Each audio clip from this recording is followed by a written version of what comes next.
तो बात करते हैं रिसेप्टर सेरिन थ्रियोनिन काइनेज के बारे में। तो आप इसे रिसेप्टर सेरिन थ्रियोनिन काइनेज कह सकते हो, आप इसे टीजीएफ बीटा पाथवे भी कह सकते हो।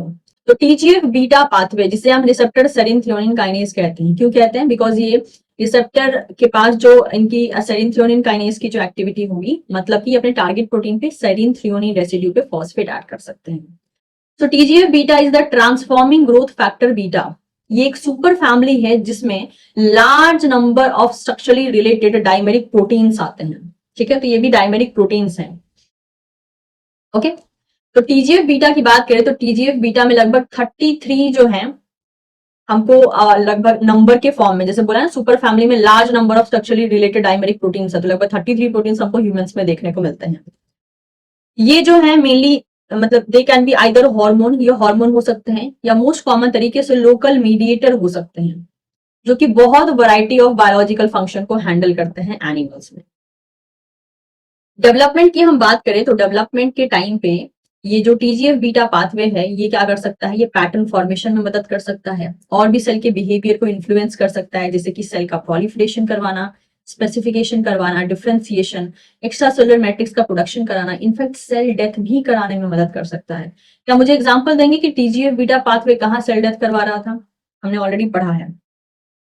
तो ये जो सारे फंक्शन है ये टीजीएफ बीटा पाथवे के द्वारा रेगुलेट किए जाते हैं। इतना ही नहीं, एडल्ट में देखा गया है कि they are involved in tissue repair and immune regulation as well as in many other process. तो टीजीएफ बीटा जो है एडल्ट में देखा गया है कि ये टिश्यू रिपेयर करने में और इम्यून रेगुलेशन करने में भी मदद करता है। The super family consist of TGF beta, activin family and a large bone morphogenic protein family। ये जो TGF बीटा सुपर फैमिली है ना, इसमें TGF बीटा भी खुद चले आते हैं, एक्टिविन फैमिली भी चली आती है एंड BMP फैमिली भी चली आती है। एक सुपर फैमिली के अंदर छोटे छोटे जो है ये 3 फैमिलीज आ सकती हैं, इनके अपने प्रोटीन्स हो सकते हैं। ठीक है, all of these protein act through enzyme coupled receptor that are single pass transmembrane protein with a serine threonine kinase domain on the cytosolic side of the plasma membrane। जो सारे के सारे प्रोटीन हैं ये एंजाइम कपल रिसेप्टर के द्वारा काम करते हैं, जो receptor single pass transmembrane protein होता है जिसके पास सेरिन थ्रियोनिन काइनेज डोमेन उसके साइटोसोलिक साइड में प्रेजेंट रहता है, mainly in the plasma membrane. बिल्कुल जी, डिजिट्स फॉर्मेशन में हमने बीएमपी का रोल देखा था, mainly in the cell death, right, जिसकी वजह से जो ये इंटर डिजिट मेसेनकाइम थे उनकी डेथ हो रही थी, राइट। तो देख रहे हैं आप डेवलपमेंटल बायोलॉजी, सेल सिग्नलिंग कैसे आपस में लिंक हो रहे हैं और इस लिंक का फायदा उठा लेता है सीएसआईआर कुछ अनयूजुअल टाइप के क्वेश्चंस को प्रोड्यूस करके। There are 2 classes of these receptor, serine threonine kinase. अब देखिए जो सेरिन थ्रियोनिन काइनेज है इनमें भी क्या होता है, साइटोसोलिक साइट जो होता है उनमें सेरिन थ्रियोनिन काइनेज डोमेन होता है। ठीक है, तो ये जो मतलब कि रिसेप्टर है ये 2 टाइप का हो सकता है, ये हो सकता है टाइप 1 एंड टाइप 2, जो कि स्ट्रक्चरली जो है बहुत ज्यादा सिमिलर टाइप के होमोडाइमर पाए जाते हैं।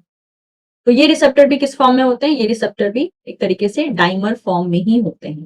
तो ये था इंट्रोडक्शन कि कैसी प्रोटीन्स काम करती हैं इस पाथवे में और रिसेप्टर की क्या प्रॉपर्टीज हो सकती हैं, ये जनरल लेवल पे कौन कौन से फंक्शंस को रेगुलेट कर सकते हैं। ओके, तो जैसे कि हमने कहा कि 2 क्लासेस ऑफ रिसेप्टर होते हैं, टाइप 1 एंड टाइप 2। जब भी टीजीएफ बीटा सुपर फैमिली से कोई बाइंड करता है, कोई प्रोटीन बाइंड करता है रिसेप्टर के साथ, तो उस टाइम पे टाइप 1 टाइप 2 रिसेप्टर दोनों का ही एक्टिवेशन होता है। Each member of TGF beta super family bind to a characteristic combination of a type 1 and type 2 receptor dimer bringing the kinase domain together. तो जब ये टाइप 1 टाइप 2 डाइमर के साथ bind करता है कोई भी लिगेंड जो कि टीजीएफ बीटा सुपर फैमिली से बिलोंग कर रहा है, तो उस टाइम पे क्या होता है, ये दोनों डाइमर्स क्या आ जाते हैं, क्लोज चले जाते हैं और इतना क्लोज होते हैं कि इनका काइनेज डोमेन एक साथ क्लोज चला आता है जो कि साइटोसोलिक साइट में है, जिसकी वजह से क्या होता है, so that the type 2 receptor can phosphorylate and activate the type 1 receptor forming a active tetrameric receptor complex. क्योंकि हमने कहा कि रिसेप्टर जो है खुद डाइमर होते हैं इसमें, तो एक डाइमर मिलके आपस में जब कंबाइन कर रहे हैं लिगेंड बाइंडिंग के बाद, तो ये क्या बना रहे हैं, टेट्रामर कॉम्प्लेक्स बना रहे हैं। तो होता क्या है कि सबसे पहले लिगेंड बाइंडिंग के बाद रिसेप्टर 2 एक्टिवेट होता है और रिसेप्टर 2 फिर उसके बाद जो है फॉस्फोराइलेट करके रिसेप्टर 1 को एक्टिवेट करता है। उसके बाद सारा डाउनस्ट्रीम सिग्नलिंग रिसेप्टर 1 हैंडल करता है। Once one of these receptor activated Smad, इसके बाद क्या होता है, इसमें स्मैड प्रोटीन्स भी शामिल होती हैं। ठीक है, स्मैड प्रोटीन जो कि रिसेप्टर के द्वारा एक्टिवेट की जाती हैं उसे हम आर स्मैड कह रहे हैं। तो उसके बाद क्या होता है, जैसे ही टाइप 1 रिसेप्टर टाइप 2 रिसेप्टर के द्वारा एक्टिवेट किया जाता है तो टाइप 1 क्या करता है, आर स्मैड्स को एक्टिवेट करता है उनको फॉस्फोराइलेट करके। फिर आर स्मैड क्या करती हैं, वो डिसोसिएट हो जाती हैं फॉस्फोराइलेशन के बाद रिसेप्टर से और उसके बाद जाकर वो एक को स्मैड से बाइंड कर लेती हैं जिसका नाम है स्मैड 4 प्रोटीन। और ये को स्मैड जो है एक्चुअल में कॉम्प्लेक्स बनाता है आर स्मैड के साथ, लगभग 5 आर स्मैड्स देखे गए हैं। तो यहाँ पे अगर हम प्लेयर्स की बात करें तो प्लेयर्स में कौन है, प्लेयर्स में है रिसेप्टर जो कि हो सकते हैं टाइप 1 एंड टाइप 2। दूसरे प्लेयर कौन है, लिगेंड, जो कि किस फैमिली से बिलोंग करेंगे, टीजीएफ बीटा सुपर फैमिली से बिलोंग करेंगे। और तीसरा यहाँ पे जो प्लेयर्स होंगे वो होंगी स्मैड प्रोटीन्स। स्मैड प्रोटीन को वैसे तो यहाँ 3 कैटेगरी में डिवाइड किया गया है, लेकिन जिसको हम मेनली इन्वॉल्व होते हुए देखेंगे उसी कैटेगरी को हम ले रहे हैं। तो एक है आर स्मैड और एक है कोस्मैड। कोस्मैड का यहाँ पे एग्जाम्पल चला आता है, दैट इज स्मैड को। ठीक है, और आर स्मैड के एग्जाम्पल चले आते हैं, दैट इज स्मैड 2, 3, 5, 8, आई गेस एक 1 भी है, may be, give me a second, एक 1। तो स्मैड 1, 2, 3, 5, 8 ये हो गए आपके आर स्मैड और को स्मैड हो गया स्मैड 4। ये है प्लेयर्स। ठीक है, दीज आर योर प्लेयर्स। इन प्लेयर्स के बारे में हम बात करेंगे, ऑल्दो इससे भी ज्यादा प्लेयर्स हैं बट ये तीनों मेन प्लेयर्स हैं। Okay, now the Smad complex. अब क्या होता है, हुआ ये कि सबसे पहले रिसेप्टर 2 एक्टिवेट हुआ, कोई और कलर ले लेती हूँ। रिसेप्टर 2 एक्टिवेट हुआ, रिसेप्टर 2 ने रिसेप्टर 1 को एक्टिवेट किया। रिसेप्टर 1 ने क्या किया, रिसेप्टर 1 ने आर स्मैड को एक्टिवेट किया फॉस्फेट ऐड करके। आर स्मैड क्या हुआ, फॉस्फोराइलेट होने के बाद रिसेप्टर से डिसोसिएट हो गया। रिसेप्टर से जब वो डिसोसिएट हो गया तो वो आके बाइंड कर गया को स्मैड से। अब ये जो कॉम्प्लेक्स बना है ना आर स्मैड का, को स्मैड का, ये complex with some other additional proteins ये ट्रांसलोकेट कर दिया जाता है न्यूक्लियस के अंदर। जब ये कॉम्प्लेक्स न्यूक्लियस के अंदर ट्रांसलोकेट किया जाता है तो वहां पे ये एसोसिएट हो जाता है कुछ ट्रांसक्रिप्शनल रेगुलेटर्स के साथ जो कि ट्रांसक्रिप्शन को रेगुलेट करेंगे और उसके बाद ये स्पेसिफिक टारगेट जीन का ट्रांसक्रिप्शन करवाते हैं जब ये कॉम्प्लेक्स न्यूक्लियस में एंट्री ले लेता है तब। क्लियर हुआ कौन किसको कैसे एक्टिवेट कर रहा है, कौन कहाँ जाएगा, और तो पाथवे भी हम देखेंगे, पाथवे से एकदम और होता है ना मक्खन की तरह क्लियर हो जाएगा कंसेप्ट। बट ये सब फैक्ट्स हैं क्योंकि देखिए सीधी सी बात है, पाथवे बना के तो सवाल पूछे ही जा सकते हैं लेकिन मैक्सिमम क्वेश्चन के चांसेस होते हैं स्टेटमेंट वाइज में, राइट। तो स्टेटमेंट वाइज भी आपको आइडिया होना चाहिए कि ये जो चीज हमको समझ में आ रही है उसको स्टेटमेंट वाइज कैसे प्रेजेंट किया जाता है। अब जैसे यहाँ पे आप पिक्चर देख सकते हैं, ये पिक्चर है दोनों टाइप ऑफ रिसेप्टर का। यू कैन सी हियर कि ये जो लाइट ग्रीन वाला है, मैं जूम कर देती हूँ अच्छे से क्लियर होगा। ये देखिए जो लाइट ग्रीन वाला है, देखिए ये एक शैडो जैसा दिख रहा है और एक थोड़ा डार्क दिख रहा है, राइट। तो ये है डाइमर, ये है टाइप 2 टीजीएफ बीटा रिसेप्टर। और ये जो डार्क ग्रीन वाला है देखिए इसके बगल में भी एक शैडो जा रहा है, तो ये है टाइप 1 टीजीएफ बीटा रिसेप्टर। और इनके पास देख सकते हैं यहाँ पे साइटोप्लाज्मिक साइड में सेरिन थ्योनिन काइनेज डोमेन। तो इसमें हो क्या रहा है कि जब ये भी डाइमर है ये भी डाइमर है, जब लिगेंड बाइंड करता है तो टाइप 2 रिसेप्टर सबसे पहले एक्टिवेट होता है। तो जिसकी वजह से क्या होता है, जैसे ही रिसेप्टर से लिगेंड बाइंड करते हैं, रिसेप्टर का आपस में, ये पहले से ही डाइमर फॉर्म में होते हैं, आपस में मिलकर टेट्रामर फॉर्म बनाते हैं। तो सबसे पहले देखिए यहाँ पे टाइप 2 रिसेप्टर जो है वो एक्टिवेट हो रहा है, टाइप 2 एक्टिवेट हो रहा है। फिर देखिए यहाँ पे इसने टाइप 2 ने क्या किया, टाइप 1 को फॉस्फोराइलेट करके उससे एक्टिवेट किया। अब टाइप 1 देखिए क्या कर रहा है। टाइप 1 जो है ये स्मैड प्रोटीन को फॉस्फोराइलेट कर रहा है, मेनली आर स्मैड को। यहाँ पे एग्जाम्पल 2 या 3 दोनों में से कोई भी हो सकता है। अब जब आर स्मैड पे फॉस्फोराइलेशन हुआ तो देखिए आर स्मैड अब रिसेप्टर से पहले जुड़ा हुआ था, अब हो गया डिसोसिएट। डिसोसिएट होके क्या किया इसने, ये साइटोसोलिक एरिया में चलाया और उसने देखिए स्मैड 4 जो कि को स्मैड था उसके साथ देखिए एक कॉम्प्लेक्स बना लिया। ध्यान रखिए फॉस्फोराइलेशन आर स्मैड पे होता है, को स्मैड सिर्फ और सिर्फ कॉम्प्लेक्स बनाने में पार्टिसिपेट करता है, उसके ऊपर कोई फॉस्फोराइलेशन नहीं होता है। अब देखिए ये जो कॉम्प्लेक्स है ये कहाँ चला है, ये कॉम्प्लेक्स न्यूक्लियस के अंदर ट्रांसलोकेट हो गया और यहाँ पे दैट इज रिस्पॉन्सिबल एलिमेंट पे बाइंड करके ये जो कॉम्प्लेक्स है with some other transcription regulatory proteins, ये पूरा मिलके एक कॉम्प्लेक्स बनाते हैं और टारगेट जीन का ट्रांसक्रिप्शन करते हैं। क्लियर? तो समझ में आ गया ये कैसे काम कर रहा है।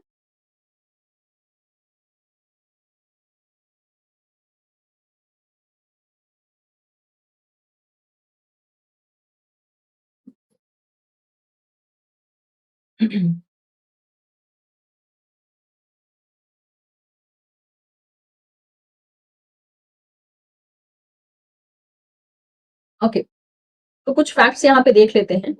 पहला चीज अच्छे से क्लियर कर लीजिए कि टीजीएफ बीटा के जो डाइमर होते हैं, सॉरी टीजीएफ बीटा के जो रिसेप्टर होते हैं वो पहले से ही डाइमर फॉर्म में होते हैं, इनएक्टिव फॉर्म में ही।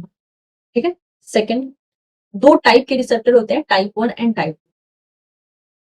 जब लिगेंड की बाइंडिंग होती है तो ये रिसेप्टर आपस में और क्लोज चले आते हैं और टेट्रामेरिक स्ट्रक्चर बनाते हैं। नेक्स्ट, सबसे पहले टाइप 2 एक्टिवेट होता है। टाइप 2 एक्टिवेट होकर क्या करता है, देखिए सबसे पहले यहाँ पे देख रहे हैं आप, टाइप 2 रिसेप्टर एक्टिवेट होता है। फिर वो क्या करता है, टाइप 1 रिसेप्टर को फॉस्फोराइलेट करके एक्टिवेट करता है। फॉस्फोराइलेट जब करता है टाइप 1 को तो टाइप 1 क्या हो जाता है, एक्टिवेट हो जाता है, जिसकी वजह से क्या करता है, जिसकी वजह से वो आर स्मैड को फॉस्फोराइलेट करता है। वो आर स्मैड एट अ टाइम स्मैड 2 हो सकता है या स्मैड 3 हो सकता है। ठीक है, जो भी स्मैड होगा उसकी दो कॉपी होगी यहाँ। अगर ये स्मैट 2 है तो उसकी दो कॉपी हो सकती है, या फिर स्मैट 3 है तो उसकी दो कॉपी हो सकती है, या फिर स्मैट 2 स्मैट 3 की एक कॉपी हो सकती है। मतलब कुछ भी कर लीजिए, दो यहाँ पे स्मैट होगा। अब क्या होता है कि जब ये क्या है, ये है आर स्मैट, राइट। रिसेप्टर के द्वारा एक्टिवेट होने वाला स्मैट, दैट इज आर स्मैट।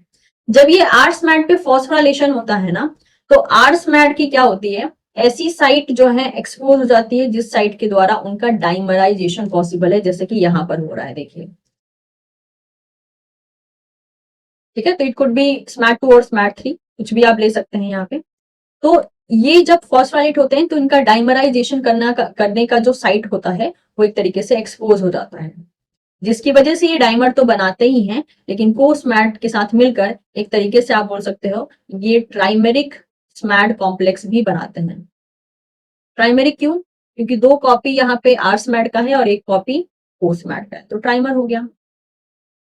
राइट। अब ये जो पूरा का पूरा कॉम्प्लेक्स है ये क्या करता है, ये कुछ और अदर प्रोटीन के साथ मिलकर न्यूक्लियस के अंदर एंट्री लेता है, और उसके बाद न्यूक्लियस में जो है कुछ और भी यहाँ प्रोटीन होते हैं जो कि ट्रांसक्रिप्शन को रेगुलेट कर सकते हैं। तो उन प्रोटीन के साथ इसकी बाइंडिंग होती है, ट्रांसक्रिप्शन रेगुलेटरी कॉम्प्लेक्स बनता है और तब जाके डिजायरेबल जीन का ट्रांसक्रिप्शन किया जाता है। ठीक है, ओके। अब यहाँ पे भी एक और पिक्चर है, बट इसको हम थोड़ा सा लास्ट में देखेंगे। ठीक है, थोड़ा सा एडवांस पिक्चर है, लॉडिश का है तो थोड़ा एडवांस पिक्चर है, बाद में देखेंगे इसको। तो समझ, जैसे कि हमने क्या किया, हमने बोला कि टीजीएफ बीटा सुपर फैमिली का लिगेंड आएगा, सबसे पहले type 2 serine threonine kinase activate होगा, फिर वो टाइप 1 को एक्टिवेट करेगा, फिर वो स्मैट का एक्टिवेशन करेगा, स्मैट डाइमर बनाएंगे, उसके बाद जो है ये को स्मैट के साथ मिलकर ट्राइमर बनाएंगे, एंड देन न्यूक्लियस में एंट्री लेके न्यू मतलब कि एक जीन का नया ट्रांसक्रिप्शन करवाएंगे। अब इन सभी चीजों को हम मिलाकर एक डिटेल्ड फॉर्म में पाथवे समझ लेते हैं। ओके, ये जो डायग्राम यहाँ पे बनाया गया है, क्योंकि ये आप देख सकते हैं हैंडमेड डायग्राम है, क्यों, क्योंकि कुछ बुक में कुछ फैक्ट्स दिए गए हैं, कुछ बुक में कुछ फैक्ट्स दिए गए हैं, कुछ पेपर में कुछ फैक्ट्स दिए गए, सारे फैक्ट्स अलग अलग नहीं है, सेम ही है, लेकिन किसी भी एक जगह पर कंप्लीट डायग्राम नहीं बनाया गया है। तो 4-5 रिसोर्सेस को प्रेफर करके मैंने एक कंप्लीट डायग्राम रेडी कर दिया है, जिससे कि आपके सारे कंफ्यूजन एक साथ दूर हो जाएंगे कि एक्चुअल में हो क्या रहा है। जैसे क्या होगा, लॉडिश में आप देखोगे तो लॉडिश में शायद इतना डायग्राम है, ठीक है, एल्बर्ट में देखोगे तो एल्बर्ट में सिर्फ इतना डायग्राम है, फिर पेपर में देखोगे तो पेपर में शायद कुछ इतना डायग्राम है, मतलब एक जगह पे एक डायग्राम है तो दूसरा उसका पार्ट नहीं है। एज यूजुअल आप बुक अगर देखते होंगे तो आपको पता होगा कि बहुत रेयरली ऐसा होता है कि किसी सिग्नलिंग पाथवे के हर एक कैंडिडेट को मेंशन करके सिग्नलिंग पाथवे बनाई गई हो। ओके, तो यहाँ पे सबको मिक्स करके बना दिया है मैंने, 3-4 रेफरेंसेस को लिया है, सबको एक साथ जोड़ के मेरे पास एक कंप्लीट पिक्चर आ गई है, उसी के फॉर्म में हम समझने वाले हैं। तो जैसे कि मैंने कहा कि आर स्मैट 5 टाइप के हो सकते हैं, 1 2 3 5 8। वो स्मैट यहाँ पे स्मैट 4 हो सकता है। इसके अलावा कुछ इनहिबिटरी स्मैट भी होते हैं जिसका रोल हम यहाँ नहीं देख रहे हैं, बट इनहिबिटरी स्मैट भी एग्जिस्ट करते हैं, जैसे कि एग्जाम्पल हो गया स्मैट 7 एंड स्मैट 6। इसका एडिशनल नोट्स मैंने ऐड कर दिया है, आपको जब भी टाइम मिले आप लोग इसको रीड कर लीजिएगा। अब समझते हैं पाथवे कैसे चलता है। तो ये देखिए, ये रहा टाइप 2 रिसेप्टर और ये रहा टाइप 1 रिसेप्टर। तो टीजीएफ बीटा आता है, इन रिसेप्टर के साथ बाइंड करता है। ये रिसेप्टर ऑलरेडी डाइमर फॉर्म में थे, जब आपस में क्लोज आते हैं तो ये टेट्रामेरिक स्ट्रक्चर बना लेते हैं। तो जो जब टीजीएफ बीटा रिसेप्टर के साथ बाइंड करता है तो एक्चुअल में टाइप 1 के साथ जो है बाइंडिंग इसकी डायरेक्ट नहीं होती है, एक तरीके से इनडायरेक्ट बाइंडिंग होती है। तो टाइप 2 जब टीजीएफ बीटा के कांटेक्ट में रहता है तो टीजीएफ बीटा का क्या होता है, टीजीएफ बीटा का जो यहाँ पे सेरिन थ्रियोनिन काइनेज डोमेन होता है टाइप 2 रिसेप्टर का, वो हो जाता है एक्टिवेटेड। जब इसका काइनेज डोमेन एक्टिवेट हो गया तो ये क्या करता है, ये एक तरीके से टाइप 1 जो यहाँ पे रिसेप्टर है उसके सेरिन थ्रियोनिन काइनेज डोमेन पे फॉस्फेट ऐड करता है, जिसकी वजह से टाइप 1 की काइनेज एक्टिविटी अब एक्टिवेट हो जाती है। इसके एक्टिवेशन की वजह से क्या होता है कि साइटोसोलिक एरिया में जो यहाँ पर एक तरीके से आरस्मैट प्रेजेंट रहते हैं, वो आरस्मैट को क्या किया जाता है, रिसेप्टर के पास लेकर आया जाता है और उस पे फॉस्फेट ऐड कर दिया जाता है। और ये जो फॉस्फेट एडिशन है ये टाइप 1 के द्वारा किया जाता है, क्योंकि मैंने कहा था टाइप 2 का काम है कि टाइप 1 को एक्टिवेट कराना, उसके बाद सारा काम टाइप 1 करेगा। तो टाइप 1 के द्वारा जो है इस रेगुलेटरी स्मैट को, जो कि इट कैन बी स्मैट 2 और इट कैन बी स्मैट 3, इनको फॉस्फोराइलेट कर दिया जाता है। इनके फॉस्फोराइलेशन से क्या होता है कि इनमें कन्फर्मेशनल चेंजेस होते हैं, जिसकी वजह से ये डाइमराइज भी करने लगते हैं और ये अपना एनएलएस को अनमास्क कर देते हैं। एनएलएस होता है न्यूक्लियर लोकलाइजेशन सिग्नल, राइट, या सीक्वेंस। तो क्योंकि स्मैट प्रोटीन के पास न्यूक्लियर लोकलाइजेशन सिग्नल मॉलिक्यूल है, यानी कि ये न्यूक्लियस में ट्रांसलोकेट हो सकता है, बिकॉज इसके पास एड्रेस है न्यूक्लियस में जाने का। ये एड्रेस तभी एक्सपोज होता है जब इन पे फॉस्फोराइलेशन किया जाता है। तो जब आर स्मैट पे फॉस्फोराइलेशन हुआ है तो ये डाइमराइजेशन के लिए भी साइट अपना एक्सपोज कर चुके हैं और एनएलएस सीक्वेंस को भी एक्सपोज कर चुके हैं, जिसकी वजह से कोई भी आर स्मैट हो उसका 2 मॉलिक्यूल मिलता है और आपस में डाइमर बनाते हैं, और साथ ही साथ उनकी बाइंडिंग एक एडिशनल को स्मैट से होती है जिसे हम स्मैट 4 कहते हैं। इस तरीके से ये एक साइटोसोलिक कॉम्प्लेक्स बनाते हैं जिसमें 2 कॉपी होती है आर स्मैट की और 1 कॉपी होती है को स्मैट की, जिसे हम साइटोसोलिक कॉम्प्लेक्स कह सकते हैं, जिसे हम प्राइमरी कॉम्प्लेक्स कह सकते हैं। अब आपने अगर सेल बायोलॉजी पढ़ी है तो उसमें आपने ये चीज भी पढ़ी होगी कि प्रोटीन शॉर्टिंग कैसे होती है, राइट, एक जगह से दूसरी जगह प्रोटीन्स को कैसे भेजा जाता है। मे बी उसमें जब न्यूक्लियस का आपने शॉर्टिंग पढ़ा होगा तो वहां पे आपने इम्पोर्टिन प्रोटीन के बारे में पढ़ा होगा, मान के चलती हूँ। तो वो जो इम्पोर्टेंट प्रोटीन होती है, यहाँ पे इम्पोर्टेंट बीटा हम कहते हैं, ये इम्पोर्टेंट बीटा क्या करती है, ये इस कॉम्प्लेक्स के साथ बाइंड कर जाती है। इस प्रोटीन का काम होता है कि चलो भाई तुम तीनों को मिलके जो है मैं न्यूक्लियस के अंदर लेकर जाऊंगी। तो ये इम्पोर्टेंट बीटा प्रोटीन इस साइटोसोलिक कॉम्प्लेक्स के साथ बाइंड करके इनको न्यूक्लियस में लेकर चली जाती है, ट्रांसलोकेट कर देती है। ओके, अब जब ये कॉम्प्लेक्स न्यूक्लियस में जाता है तो उसकी वजह से क्या होता है, इम्पोर्टेंट बीटा का तो काम खत्म हो गया, क्योंकि इसका काम था कि इन तीनों चीजों को लेकर न्यूक्लियस के अंदर जाना। तो इम्पोर्टेंट बीटा को अब रैन जीटीपी का इस्तेमाल करके हटा दिया जाता है, रिमूव कर दिया जाता है इस कॉम्प्लेक्स से। और इसके अलावा ये जो कॉम्प्लेक्स होता है ये ट्रांसक्रिप्शन को एक्टिवेटर, जो कि ट्रांसक्रिप्शन फैक्टर की तरह काम करता है, दैट इज TFE3, इसके साथ ये बाइंड हो जाता है और बाइंड होके जीन का ट्रांसक्रिप्शन करवाता है। तो इस तरीके से ये टीजीएफ बीटा पाथवे काम करता है। अब टीजीएफ बीटा का जो जो फंक्शन है वो फंक्शन इस जीन ट्रांसक्रिप्शन के फॉर्म में हो सकता है कि हाँ, जो जीन का ट्रांसक्रिप्शन होगा वो जीन जब प्रोटीन में बदलेगी तो वो प्रोटीन वो डिजायरेबल फंक्शन करेगा, जो फंक्शन हमने टीजीएफ बीटा का देखा था। अब कहानी खाली यहीं तक नहीं चलती है, थोड़ी सी और इसमें चेंजेस हैं।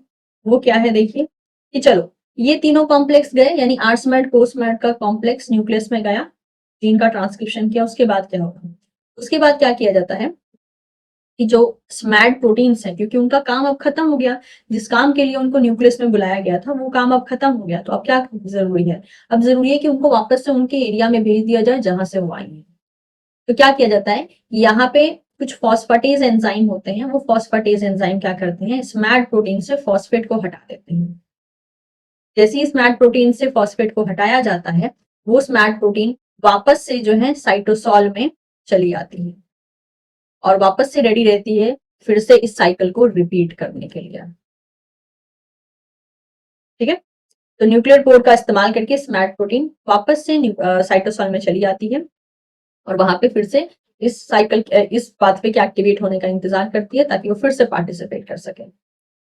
तो ये बाहर यानी साइटोसॉल में तभी आती है जब इनको न्यूक्लियर फॉस्फेटेज के द्वारा इनका फॉस्फेट हटा दिया जाता है और तब जाके ये बाहर आ पाती है। तो जो स्मैड प्रोटीन है, आपको अभी तक ये चीज समझ में आ गया कि ये शटल कर सकती हैं साइटोप्लाज्म और न्यूक्लियस के बीच में, राइट। जब इनका कोई काम नहीं है तो साइटोप्लाज्म में रह सकती हैं, जब इनका काम रोल आता है तो फिर ये न्यूक्लियस में एंट्री लेती हैं। किस फॉर्म में एंट्री लेती हैं ये भी बताया गया था। So during the signalling response Smad shuttle continuously, जब सिग्नलिंग हो रही है ना तो लगातार स्मैड जो है शटल करते हैं, यानी आना जाना करते हैं साइटोप्लाज्म एंड न्यूक्लियस के बीच में। They are dephosphorylated in the nucleus and exported to the cytoplasm. जब उनको डीफॉस्फोराइलेट कर दिया जाता है तो वो वापस से साइटोप्लाज्म में चली जाती हैं, जहां पे उनको सिग्नलिंग के द्वारा फिर से रीफॉस्फोराइलेट किया जाता है बाय एक्टिवेटेड रिसेप्टर, और उसके बाद वो फिर से न्यूक्लियस में चली जाती हैं। यानी जब पाथवे चलेगा तो उस टाइम पे वो न्यूक्लियस में चली जाएंगी, और जब पाथवे को शट डाउन करने का टाइम आएगा तो न्यूक्लियर फॉस्फेटेज उनके फॉस्फेट को हटा देगा, वो वापस से साइटोप्लाज्म में चली जाएंगी। ठीक है, in this way the effect exert on the target cell reflect both the concentration of extracellular signal and the time the signal continue to act on the cell surface receptor, often several hours। तो इस तरीके से हम ये कह सकते हैं कि जो टारगेट जीन प्रोड्यूस होगी उसका प्रोडक्शन इस बात पे डिपेंड करता है कि जो एक्स्ट्रा सेलुलर सिग्नल आया है उसका कंसंट्रेशन कितना है और वो कितने टाइम के लिए सिग्नल कर रहा है रिसेप्टर पे।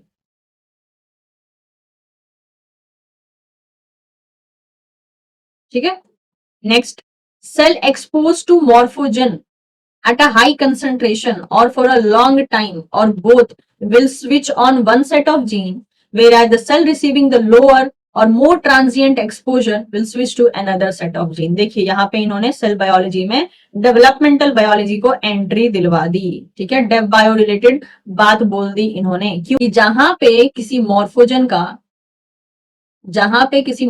का कंसंट्रेशन काफी हाई होगा, यहाँ पे मॉर्फोजन का मतलब क्या हो रहा है, इनडायरेक्टली ये कहना चाह रहे हैं कि भाई साहब हम जो है टीजीएफ बीटा फैमिली के प्रोटीन की बात कर रहे हैं जो कि मॉर्फोजन की तरह काम कर सकते हैं।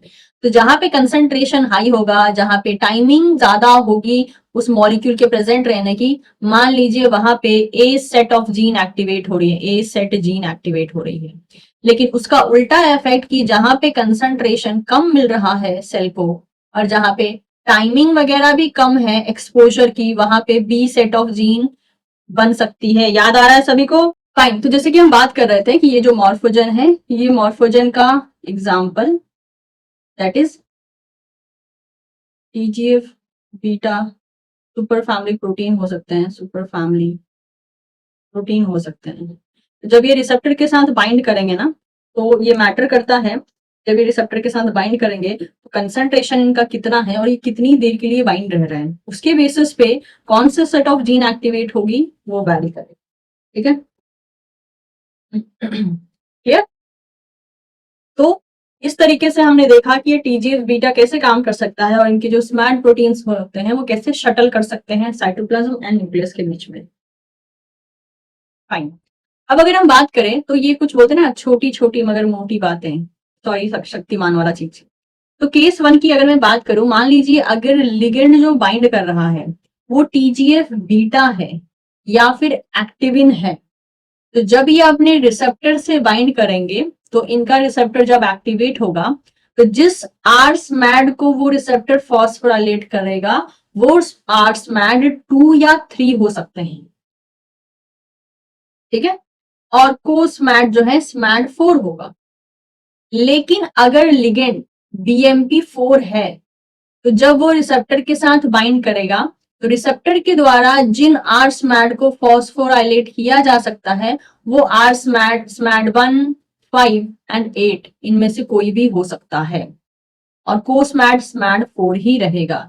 तो क्योंकि याद होगा आपको, हमने आर स्मैड के एग्जाम्पल जो है 5 देखे थे। आर स्मैड हमने कहा था that it could be, R Smad could be 1, 2, 3, 5, 8, right. तो 2 और 3 जो है वो TGF बीटा के द्वारा एक्टिवेट होते हैं, और 1, 5, 8 जो है वो BMPs के द्वारा एक्टिवेट हो सकते हैं। छोटी छोटी मगर मोटी बातें हैं, 2-2 नंबर में सवाल आ जाते हैं इससे कि BMP अगर बाइंड कर रहा है तो बताइए कौन से आर स्मैड एक्टिवेट होंगे, या फिर TGF बीटा या एक्टिविन अगर काम कर रहा है तो बताइए कौन से आर स्मैड एक्टिवेट होंगे। ठीक है, जैसे कि अभी हमने जस्ट TGF बीटा पाथवे को देखा कि TGF बीटा कैसे काम करता है, तो आपके सामने 2017 का क्वेश्चन यहाँ पे रखा गया है। क्वेश्चन को बहुत ही ध्यान से आप पढ़िएगा, उसके बाद आप अपने आंसर को जो है कमेंट सेक्शन में बता सकते हैं। अगर आपने पाथवे को ढंग से समझा है और कंसेप्ट को अच्छे से सुना है, तो बहुत इजीली जो है आप इस क्वेश्चन का सॉल्यूशन बता पाएंगे। तो thank you so much everyone. उम्मीद करती हूँ आपको मेरी कोशिश पसंद आई होगी। वीडियो इन्फॉर्मेटिव लगी हो तो इसे लाइक कर सकते हैं, इसे आप अपने दोस्तों के साथ शेयर कर सकते हैं, and don't forget to subscribe teaching Pathshala for more such video updates. Thank you so much everyone, will see you soon in the next session.